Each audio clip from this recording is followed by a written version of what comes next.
Hey guys, kumusta? Papa Doms here from Facebook.com and this is Heart to Heart with Papa Doms. So para sa episode natin today, gusto ko lang sanang i-share ang istorya ng isang babae na maagang nangulila sa kanyang butihing ina. Isang babaeng nagsumikap at nagtrabaho sa murang edad para lang maitaguyod niya ang kanyang sarili at matupad ang kanyang pangarap na makapagtapos ng kolehiyo. Bale, itatago na lang po natin ang kanyang pangalan sa ngalang Luisa. At ito ang kanyang istorya. Dear Papa Doms, sisimulan ko po ang kwento ko when I was 15 years old.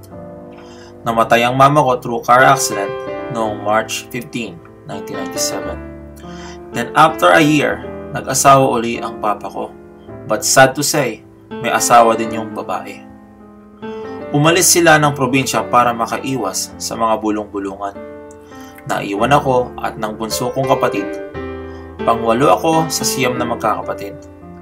Nang kunin ng nakatatanda kong kapatid si bunso, nagpaiwan ako dahil ayokong umasa sa kanila, lalo na't may kani-kanila na silang mga pamilya. Pinasok ko kahit anong trabaho para maitaguyod ko lang ang sarili ko. Naranasan kong magtinda ng isda at lakarin ang ilang kilometro sa ilalim ng initan. Nag-alaga din ako ng matanda at sinahuran lang ako ng 500 isang buwan. Nagyaya ako, nagkatulong at kung saan-saan ako nakarating. Nakakapagod din po pala Papa Doms ang ganong trabaho, lalo na sa murang edad ko. Pero tiniis ko po yun para may maipon lang ako at maipagpatuloy ko ang aking pag-aaral. Nang may sapat na akong ipon, nag-aral ulit ako. Grade 6 pa lang ako at the age of 16. Pero di ko po yun ikinahihiya dahil ang nasa isip ko, walang pinipiling edad pag gusto mong makatapos. Nang nasa kalahatian na ng school year, unti-unti nang naubos ang pera ko at wala na akong maitustos sa pag-aaral at pagkain ko. Kinausap ko yung teacher ko at sabi ko hihinto na ako sa pag-aaral. Pero nagulat ako sa sinagot ng teacher ko.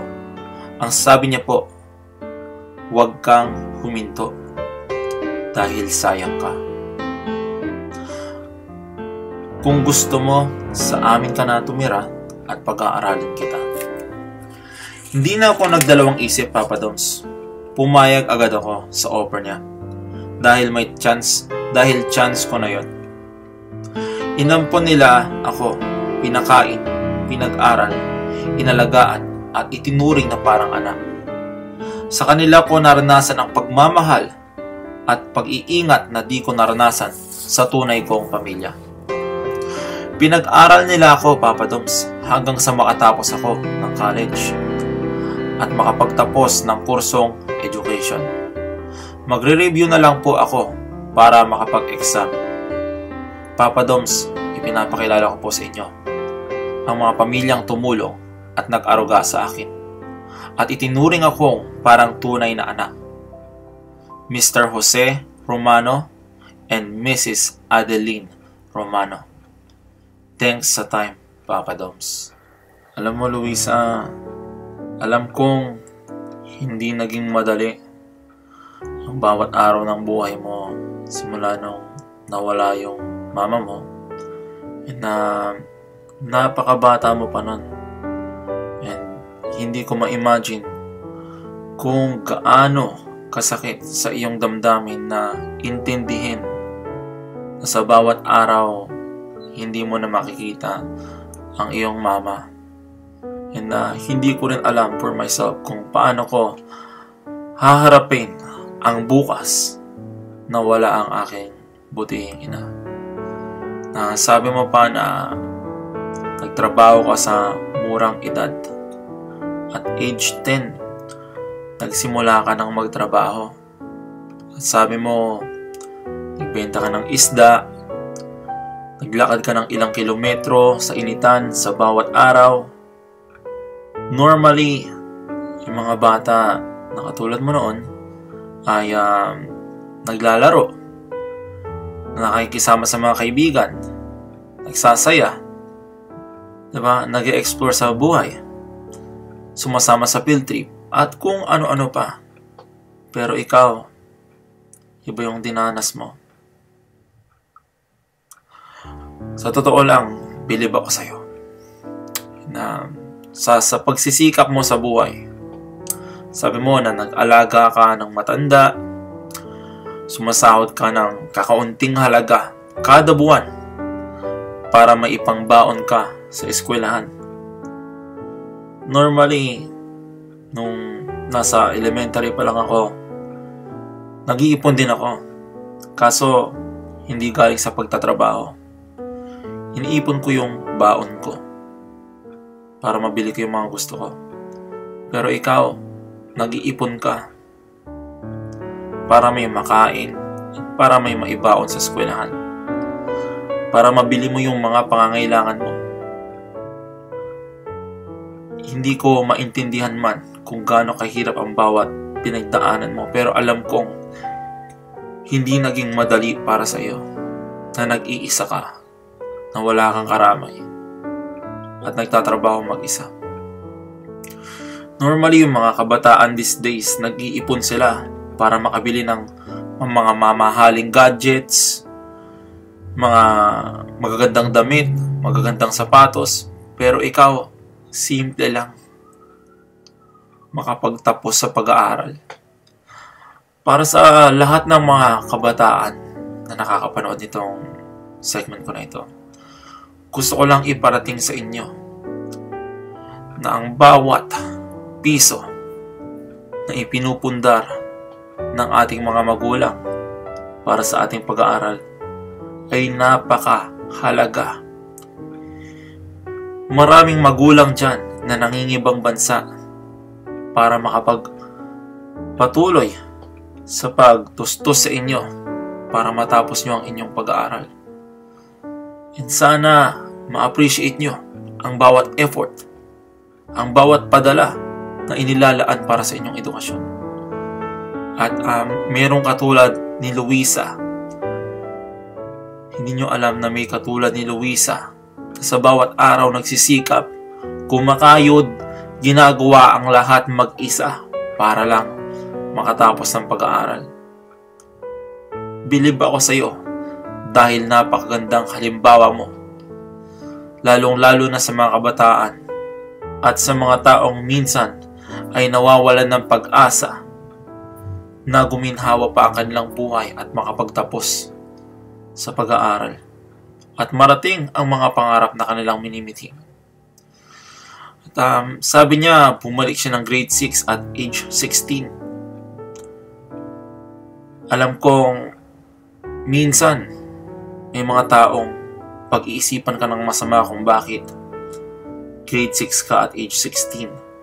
Normally, gumagraduate po tayo at age 12 sa 11 month or 12 sa elementary. Pero ikaw, hindi ka nahiya, nilakasan mo ang iyong loob, pinagpatuloy mo, hindi mo pinakinggan ang tawanan, ang pang-aasar, ang mga salitang sinasabi ng iba. Basta nag-focus ka lang sa pangarap na gusto mo. Isa yan sa mga bagay na gusto kong maintindihan ng mga tao, lalo na nanonood ng segment na ito, na huwag niyong pakinggan ang sasabihin ng iba. Kung gusto niyo ang ginagawa niyo, kung gusto niyo may marating kayo sa buhay, ituloy niyo lang. Huwag niyong pakinggan ang sasabihin ng iba. Basta wala kayong ginagawa, wala kayong ginagawang masama, wala kayong nasasaktan, ipagpatuloy niyo lang ang mga pangarap niyo sa buhay. Huwag kayong magpapa-apekto sa mga negatibong tao sa paligid niyo.